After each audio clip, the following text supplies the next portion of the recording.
This podcast is supported by Progressive, a leader in RV insurance. RVs are for sharing adventures with family, friends, and even your pets. So if you bring your cats and dogs along for the ride, you'll want Progressive RV insurance. They protect your cats and dogs like family by offering up to $1,000 in optional coverage for vet bills in case of an RV accident, making it a great companion for the responsible pet owner who loves to travel. See Progressive's other benefits and more when you quote RV insurance at Progressive.com today. Progressive Casualty Insurance Company and Affiliates. Pet injuries and additional coverage and subject to policy terms. Drink it in, man. Cornbread! Cornbread! Touchdown, Detroit Lions! Drink it in, man.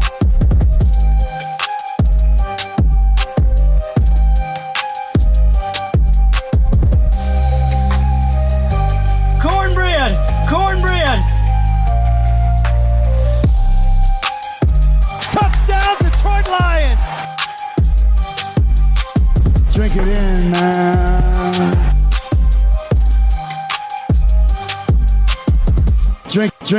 Drink it in, man. Detroit Koolaid. Detroit Koolaid drinkers. What's going on, everybody? It's your host, Eric Oakley, right here on the Detroit Koolaid Cast, talking about those Detroit Lions. You gotta fill up your glass before we get going. Drink it in, man. Side of cornbread. Cornbread! Make it a double. Cornbread!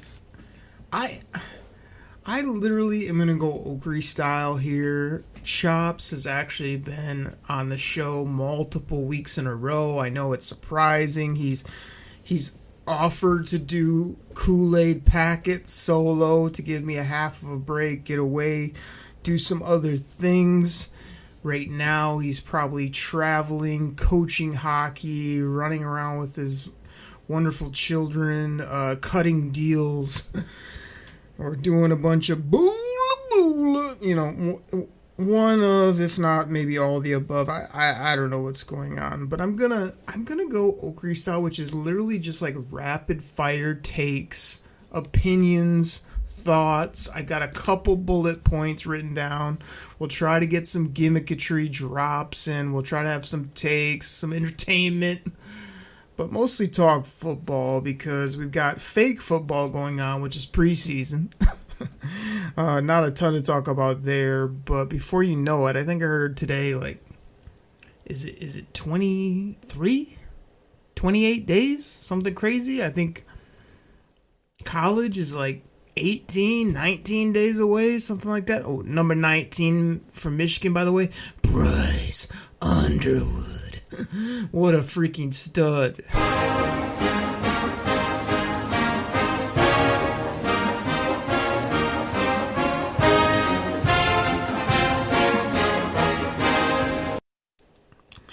That was for all you hashtag Go Blue fans out there. Shout out to Lexi. Just a big supporter, awesome person, and just always appreciate how she reps this show. But yeah, like I said, I got some stuff written down. I'm going to go just hit it, take a break, get our sponsors mixed in throughout the show, tease up the Friday Kool-Aid packet, and then get up out of here. So there's nowhere else. I don't have time to mess around. There's nowhere else to start but to talk about what at Chops in the D, my co-host, had to say on his latest Kool-Aid packet. And imagine that. He came on and he started kind of running down H20 Hendon Hooker, which used to be his boy, and then it was my boy. Like, we both were on this player. He's sitting there with a coconut cocktail on some vacation when that draft went down. And what do you think your boy Oakley was doing? Here in the DTO scouting office saying, give me my boy Brian Branch. Straight up and get him. Brad Holmes, listen to me.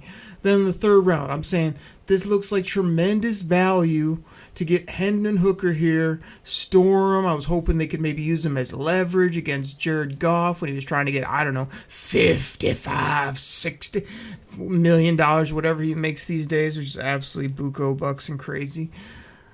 So Chops is running him down, saying he's done with them. He hasn't done this, he hasn't done that. Like, there's nothing I want to do more than come on this show and be like, what a bunch of junk. What a terrible take. What a, heat of the moment, recency bias type decision, rant, whatever you want to call whatever he did on the Kool-Aid packet. But I can't do that because my boy Hendon Hooker is letting me down out there. Like, he's not making plays. He's not throwing it deep down the field. When he tries to make a couple plays with his legs, he's not protecting the football. Dan freaking Campbell said, protect the football, don't turn it over. And what did Hendon Hooker do? He went out, fumbled twice, turned it over multiple times, got yanked. I don't know how people out there are having this big thing where they're excited about, why I don't even know if I called him by his right name a couple shows ago. I believe it's Kyle Allen. Okay, he made a couple plays in preseason. Are you excited about Kyle Allen as your backup quarterback? I hope not. He's a good dude. I saw interviews. He's a ho-hum, central casting type backup jabron, but nobody's excited about having him as our backup QB. Most people are still saying this. Who is this Rudy Pook? Okay, you made a couple throws. You know the offense. You're a hard worker. Great. We want Hendon Hooker to work. He's got this year and next year on a rookie deal. A lot of people have him outside their 53-man roster projections. A lot of people are saying, I've seen enough. He's QB3 if he makes the roster. Get him out of here. And I still see, a great kid, a talent. But if you're going to, not protect the football and not look very interested and never make any plays, whether your teammates help you out or not, I think, again, there were times in this game where it was he made a couple nice throws and his guys just dropped the football. And then he makes a nice run or two, and then he makes another third run. He fumbles the football and turns it over. He's in, scoring range, has a field goal in his back pocket. He turns the football over. That's never going to be acceptable, especially for Dan Freaky Campbell. So I don't have a...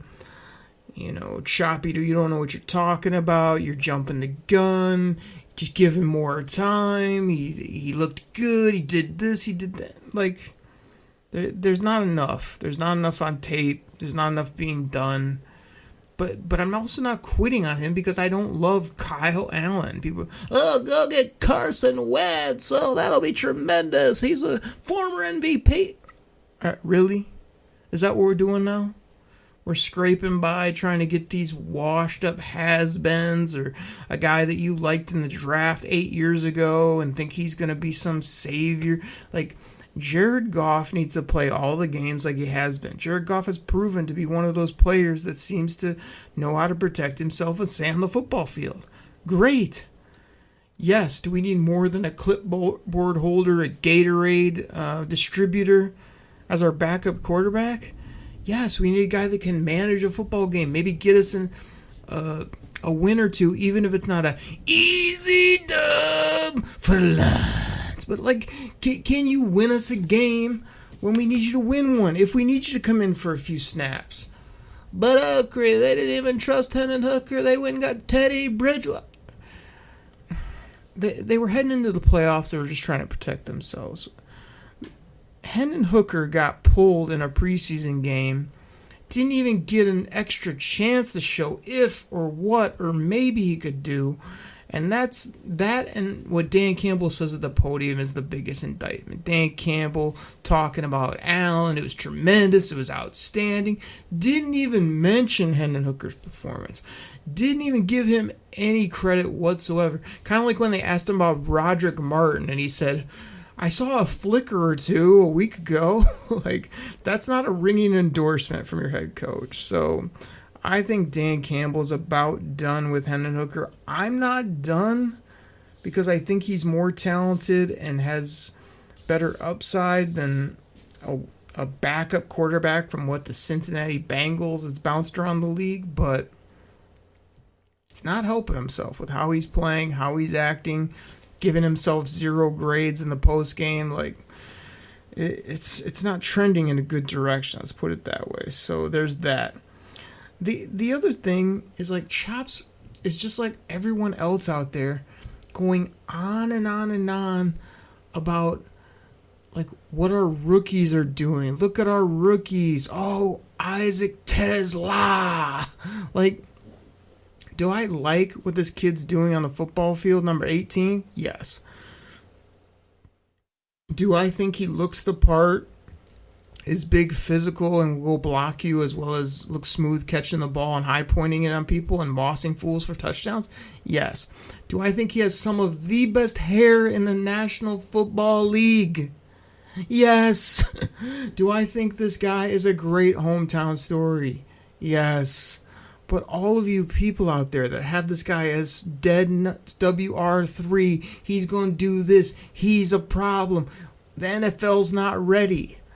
No, we're not there yet. Yes, I did hear Penei Sewell say he's the rookie that's caught his eye, and that does matter. His opinion does matter to me.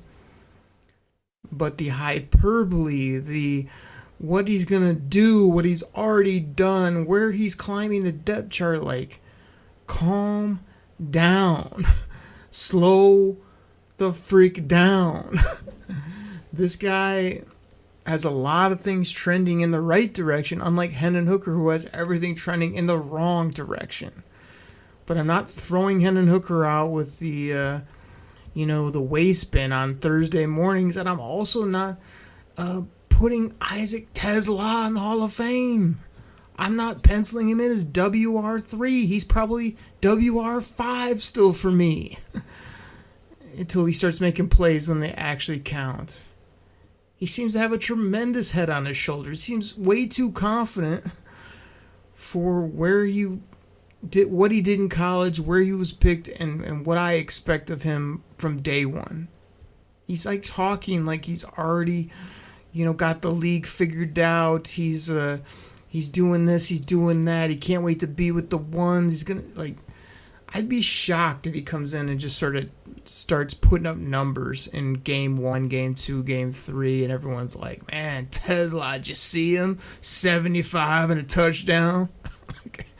I just still see very slow numbers. I see him being a great teammate, an amazing part of the future, but not somebody that I see a couple plays in preseason. Would he have 40 yards, and then in the second game he has the really nice touchdown and not a ton else? Like, people were acting like this guy is just a top 10 draft pick and he's gonna, overtake this guy and he's already got this and got that. It's like we played a Hall of Fame game, which damn sure doesn't matter. The first preseason game, which barely matters. And just take it easy. You can love his hair. You can love his personality. You can have high hopes.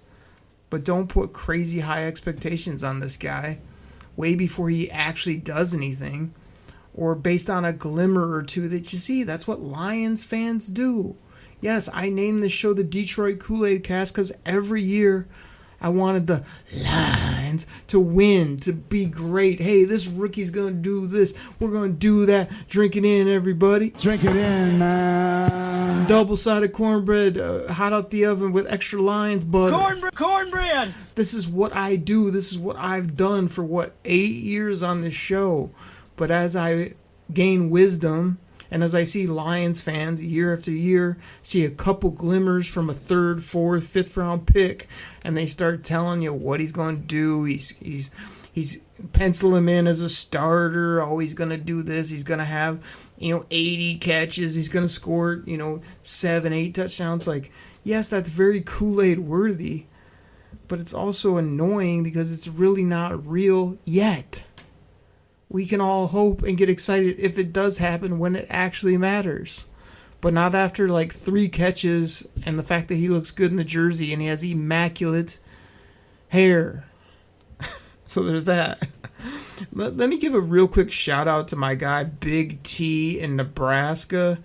A lot of you have been hitting us up on the Kool-Aid hotline. None of you have been brave enough yet to leave a voicemail or have a take that doesn't suck or give us reason to randomly call you live maybe here on the show.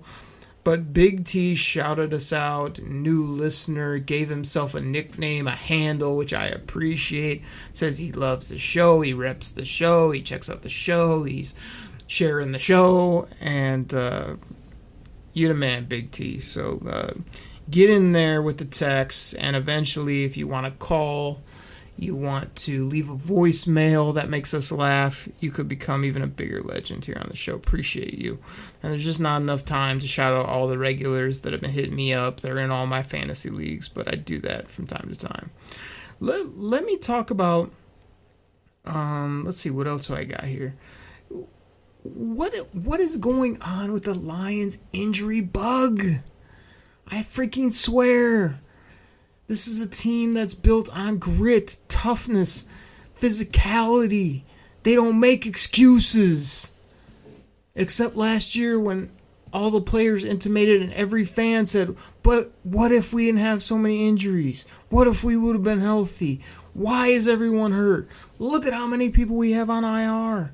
And it's happening again. Every time I look up, the Lions literally, I don't have the exact numbers, but I swear to goodness, they put 4 to 5 depth players that you halfway know on injury reserve after this Atlanta preseason game and signed 4, I think it was, UFL football players. Brad always over business homes. Oh, we know what they do. We got recent tape on them. Okay, these guys also were working at the bowling alley before they played in the UFL. These guys aren't NFL-type football players. I'm glad you like their toughness. I heard like the running back they signed.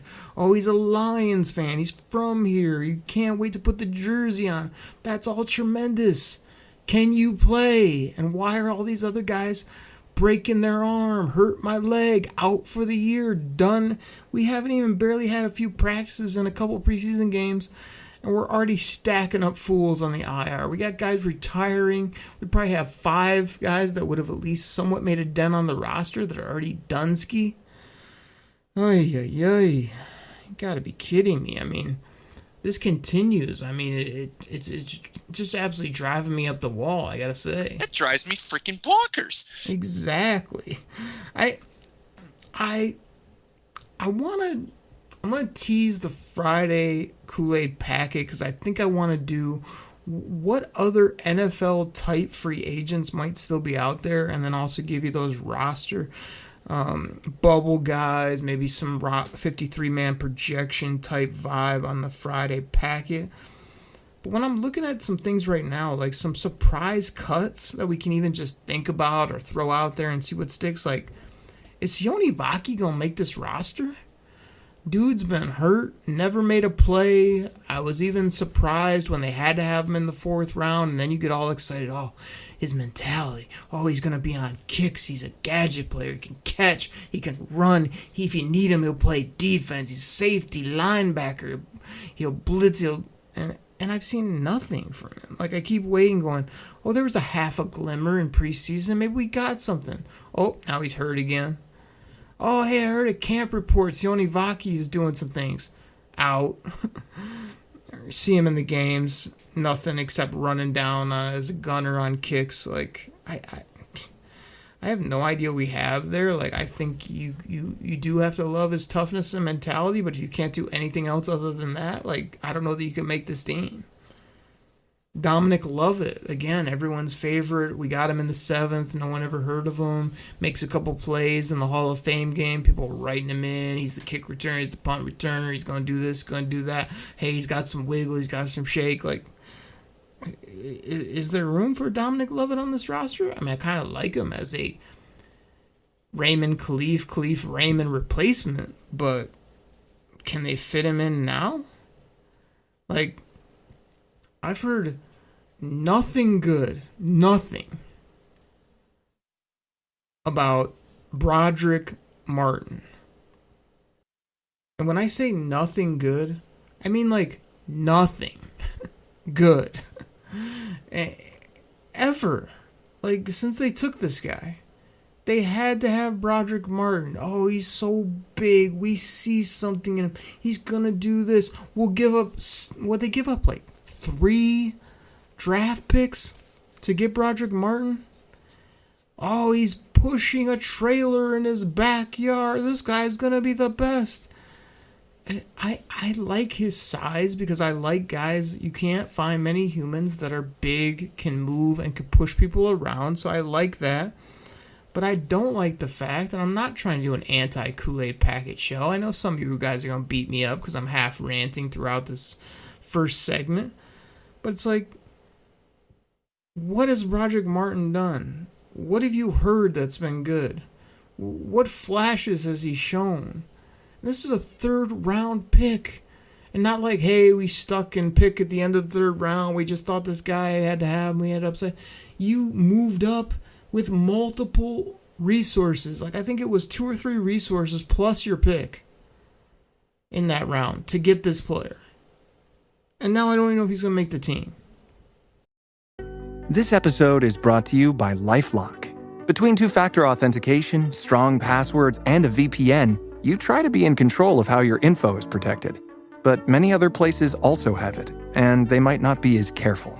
That's why LifeLock monitors hundreds of millions of data points a second for threats. If your identity is stolen, they'll fix it, guaranteed, or your money back. Save up to 40% your first year. Visit LifeLock.com/podcast for 40% off. Terms apply.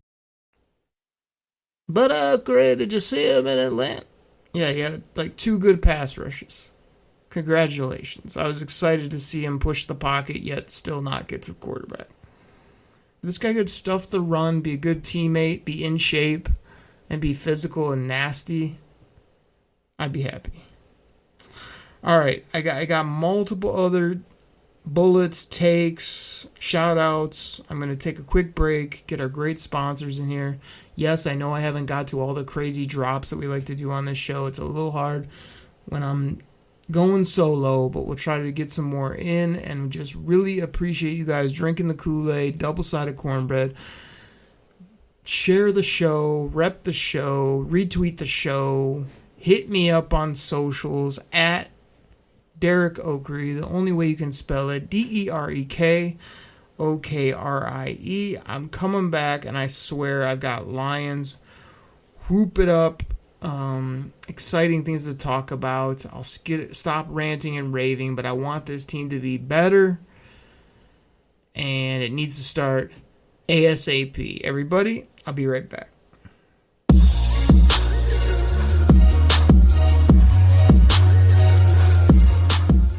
All right, everybody. This goes out to my fantasy football fans out there. Now, you probably heard about Reality Sports Online, the most powerful fantasy sports platform where owners can build and manage their fantasy team like a real NFL general manager. But the question is, have you tried it? I mean, we're talking free agency, multi-year contracts, rookie drafts, multi-team trades. You can put franchise tags on guys. It's as close as you're going to get to being an NFL GM. But do you think it sounds complicated? It's not. I'm here to tell you it's the best thing about Reality Sports Online is it's just more fun than your normal fantasy league, but it doesn't take barely any more time. After all this, are you still not sure? I mean, come on now. You can test your general manager skills by going over to Reality Sports Online, call it RSO. Please go check out realitysportsonline.com right now.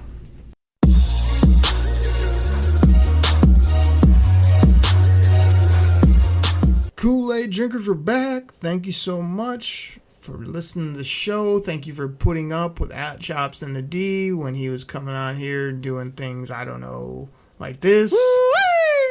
When he was hashtagging everything. Woo! Hashtag choppy liking. When he was being derogatory to the listeners if you don't love everything about JG16. I don't want your boola support when it comes to Jared Goff. You don't get to join the Goff train. You're off, bro. You're off. Chops, it's a family show. The people, I'm sure, get chuckles out of your gimmickatry, your love for Jared Goff, your cheap shots you take at me, and your half entertaining random takes. But I gotta go solo and set the people straight, give them that Kool-Aid, cornbread, and yeah, I was a little bit fired up in that first segment. A lot of ranting, a lot of raving, running down some of the players that aren't impressing me, not putting rookies in the Hall of Fame, not giving them kudos when maybe they don't deserve it. Maybe they had a flash or two. But I do want to do this. I want to do a mini tease that I have a nickname / gimmick for Isaac TeSlaa, but I'm not going to debut it right now. I'm still workshopping it. I might throw it at Chops in the D the next time he comes on the show, if he ever comes back.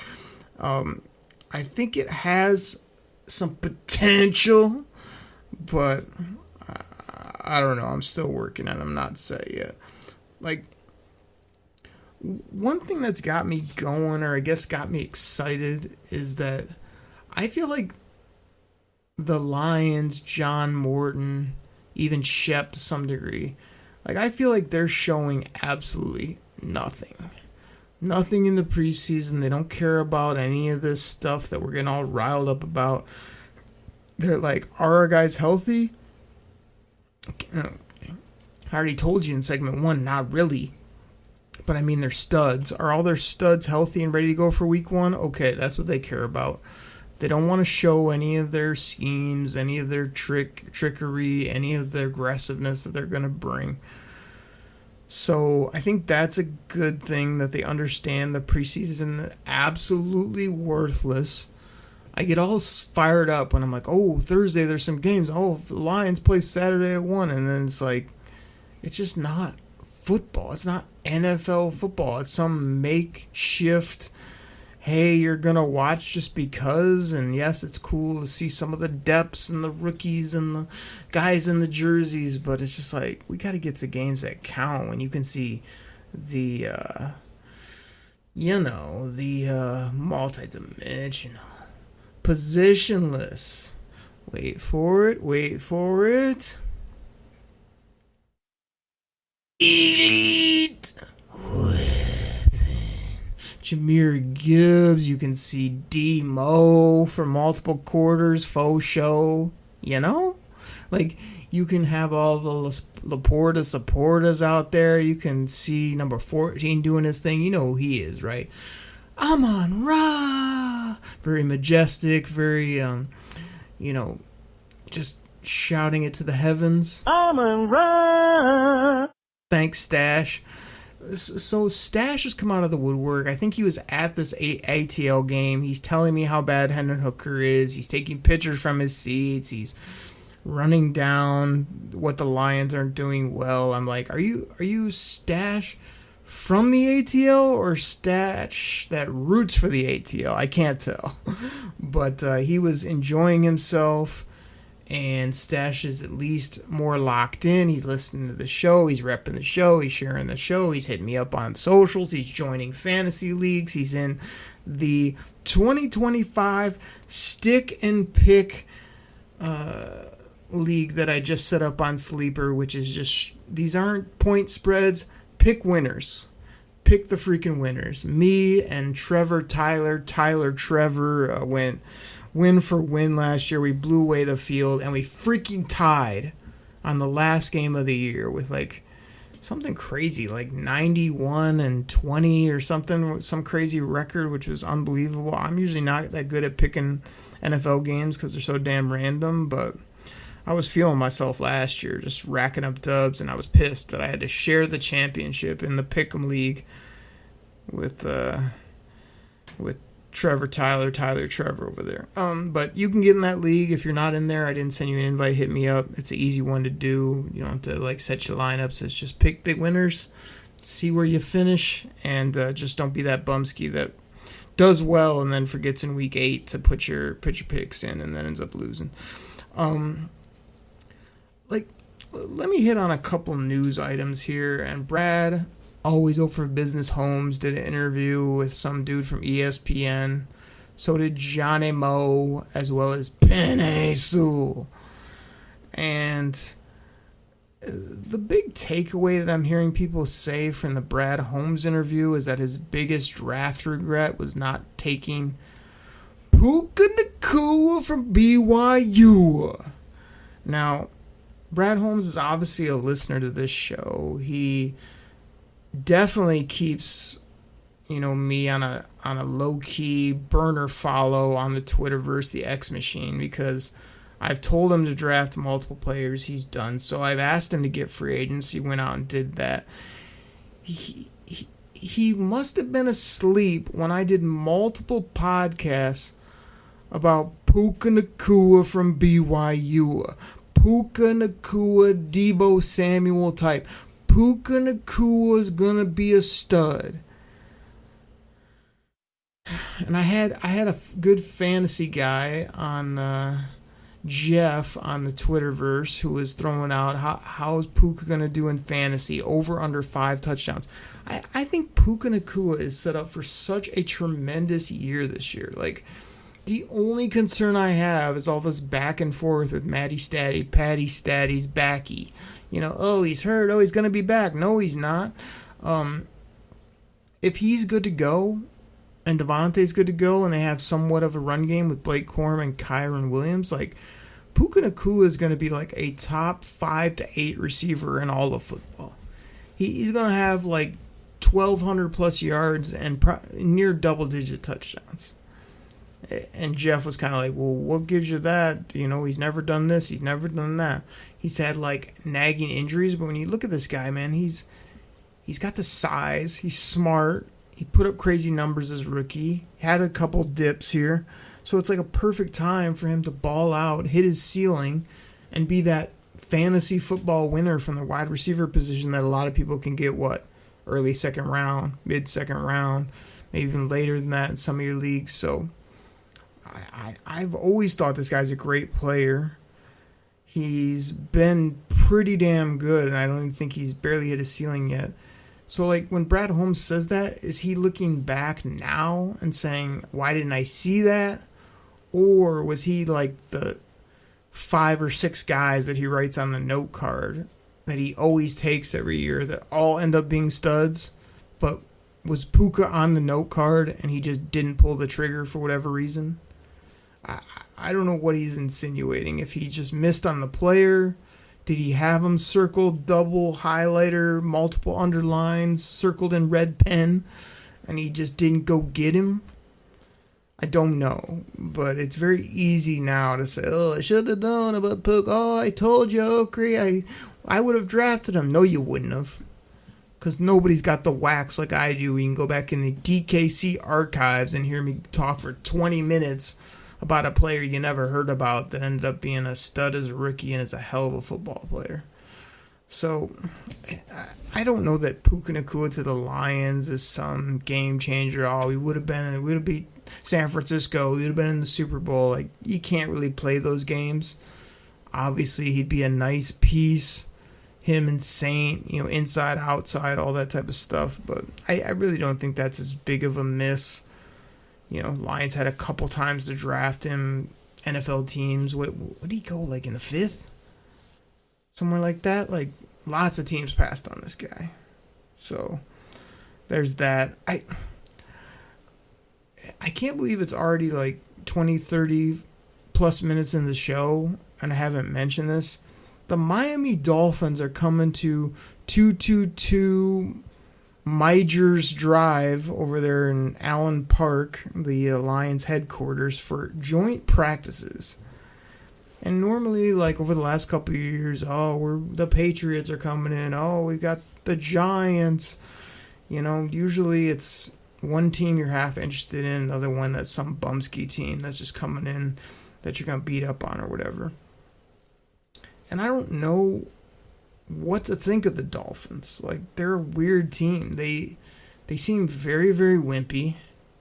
Their coach is very, very odd, yet kind of swaggy and interesting at the same time. All they do every year, all the time, is draft speed,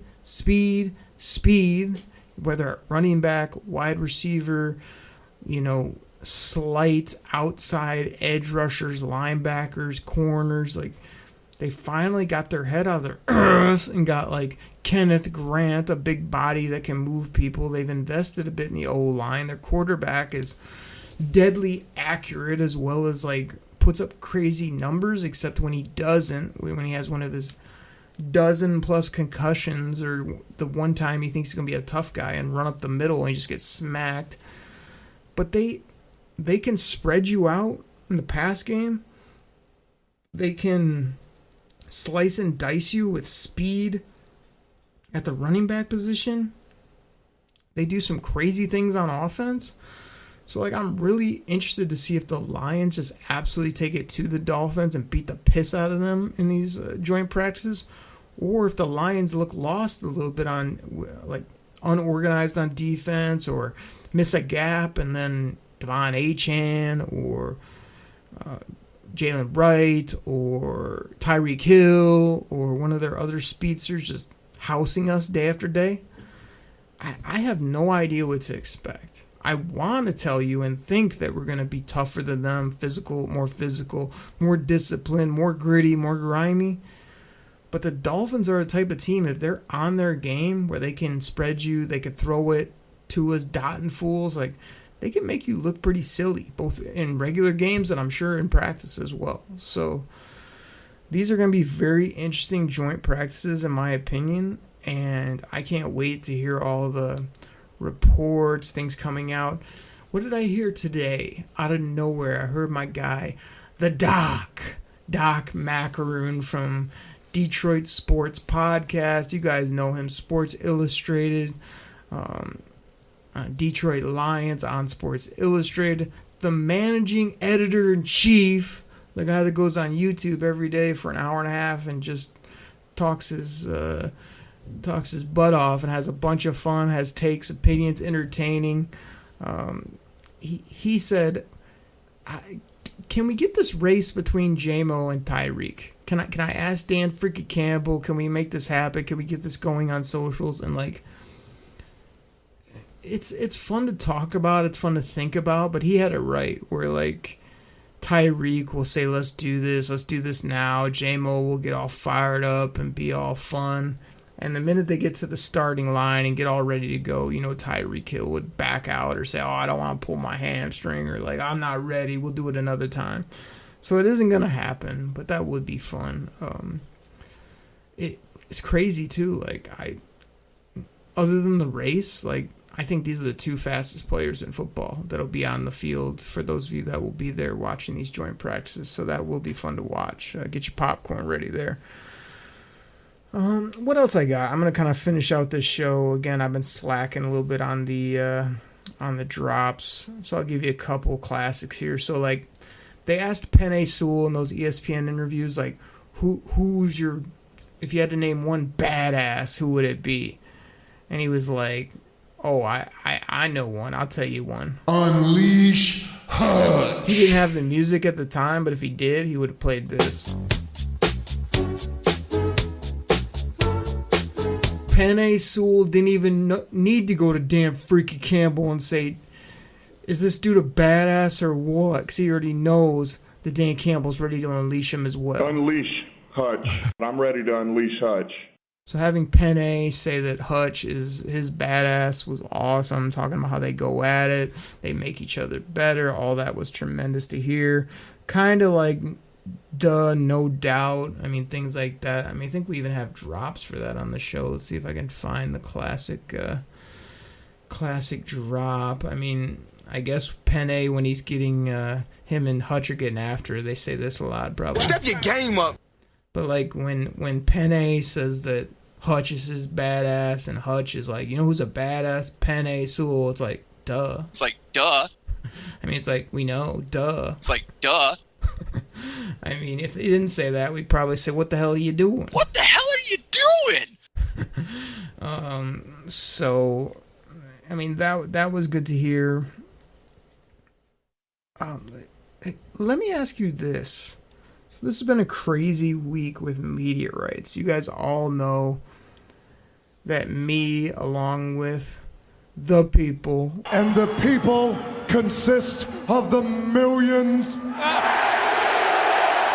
the millions and millions that listen to this show and myself since I was little. I'm a professional wrestling fan. I've always loved the storylines, the promos. Okay, the matches are all right, but it's just the male soap opera as well as just fun entertainment. So like earlier this week, word comes out WWE is going to ESPN.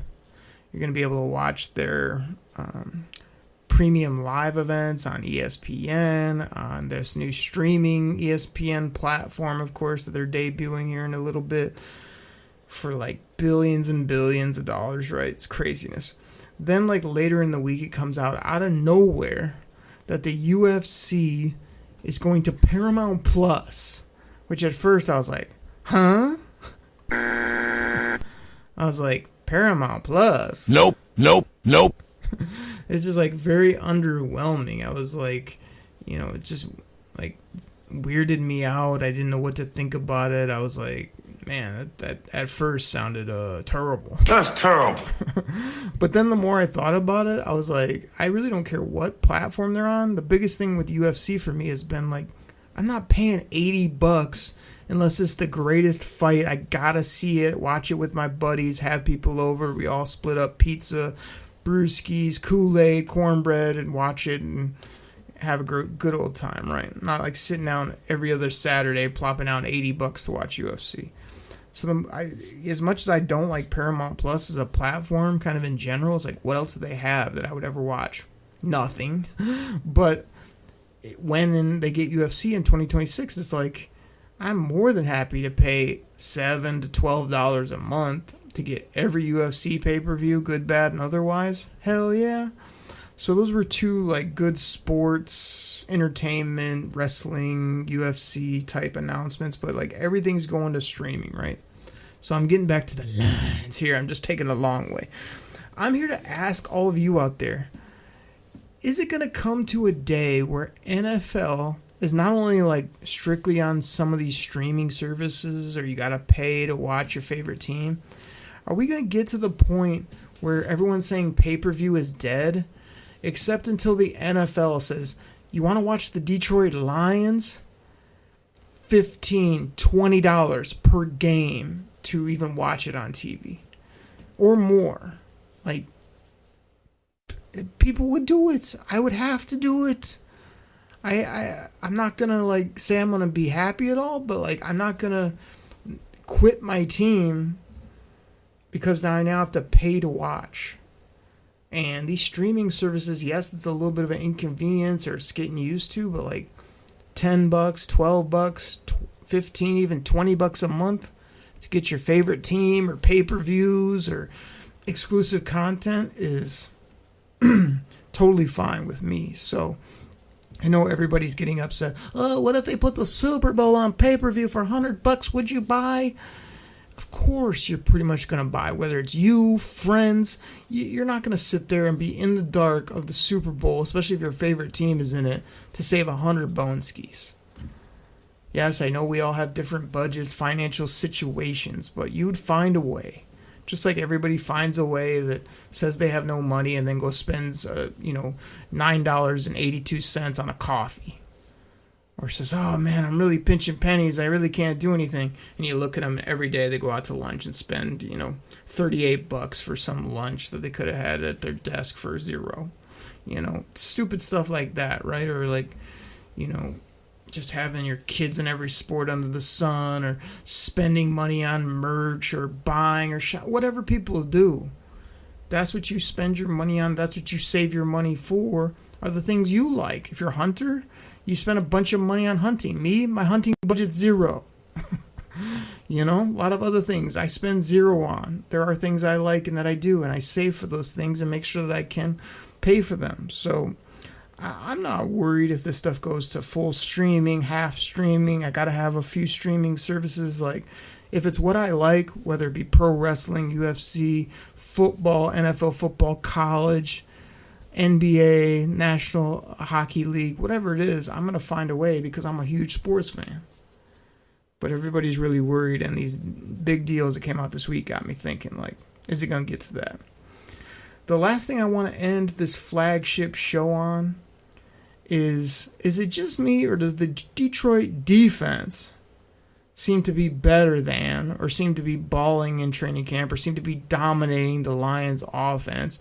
Or is the Lions offense less than or underperforming, or are they? Like, I'm very curious if the offense is holding everything back. The defense is always going to be ahead of the offense pretty much when training camp gets started. So I'm not taking too much from it, but I have heard some of the Lions players say, I think I even heard Jared Goff say, like, this defense is humming. DJ Reed is that dude. I mean, that's my DJ. Yeah. Go DJ, that's my DJ. Go DJ, yeah. There's word that DJ Reader. Go DJ, that's my DJ. Go DJ. Is balling out in the middle, pushing people around, looking like his old self.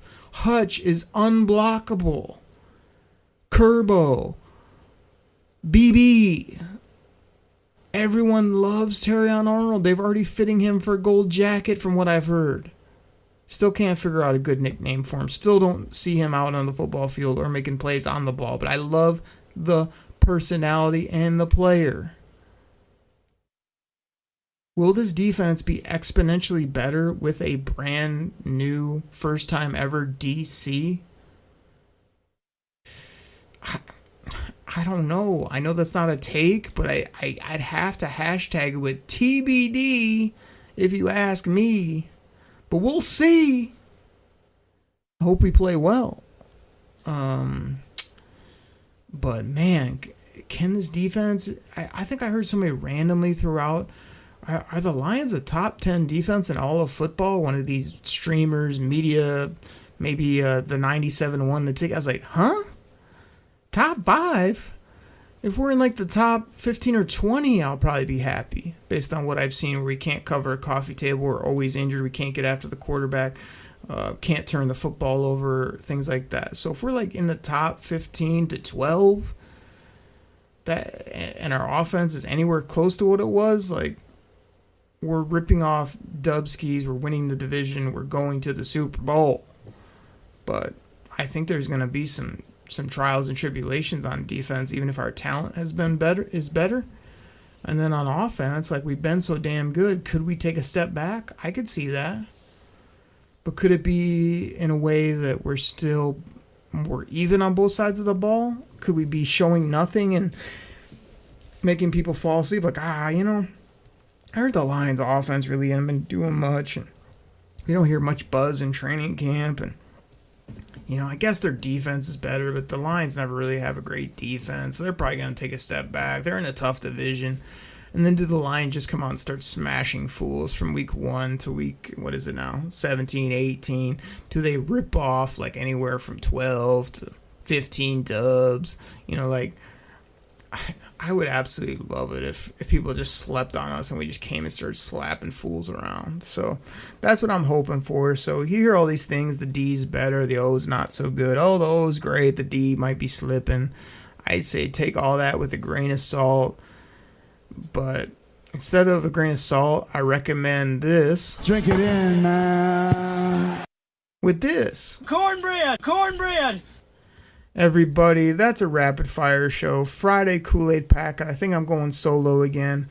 Free agents that are out there that might interest the Detroit Lions, as well as a little 53-man either roster projection. Maybe it'll be just bubble guys. I'll do a little bit of a deep dive. Usually we try to get out in 15 to 20 minutes at most for those.